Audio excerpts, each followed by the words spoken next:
Benoit was waiting near the carriage when Anastasia left Mathilde. As soon as he saw her, his face broke into a smile.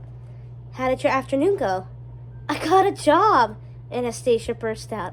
"A job?" Benoit's face fell. "Here?" She filled him in on Mathilde's offer, along with the stories she'd learned about her father. Benoit listened patiently, not interrupting till the end. "So does this mean you won't be returning with me?" Benoit asked. Anastasia shook her head. "I think my place is here. For now." His smile wavered slightly. "I keep thinking about something you said to me that day you came to our door. We are more than our mistakes. I want that to be true, Benoit." Her lower lip trembled. "I want to be someone my father and my stepsister, Cinderella, can be proud of. I think if I'm here, learning more about my father from Mathilde, I might find a bit of his kindness in me too." She shrugged. "I don't know if that makes sense."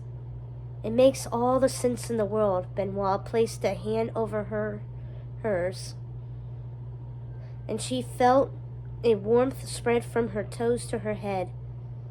A woman who sells her own gowns to raise funds for a trip to her father's birthplace seems like a woman who could do anything. Anastasia laughed. It was quite impulsive. This had been an adventure, and who said it had to end now?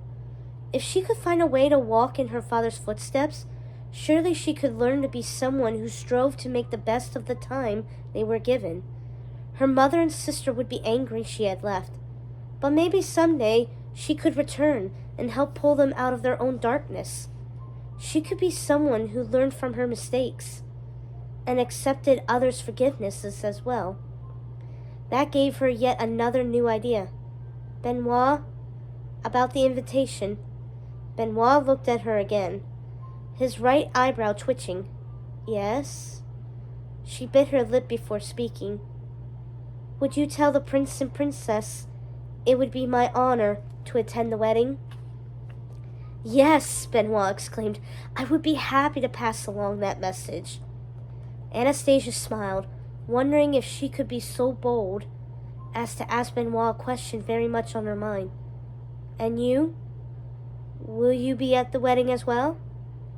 "Yes, I believe I will be," he said softly.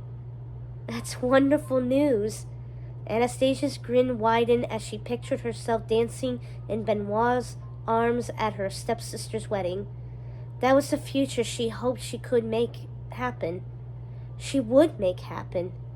"I'm coming, Cinderella," she thought, "and I'm ready to show you who I can be if you'll let me." Anastasia held out her hand. "I guess it's time for me to bid you adieu for now," she said. Benoit looked down at her hand before lifting it to his lips and kissing it.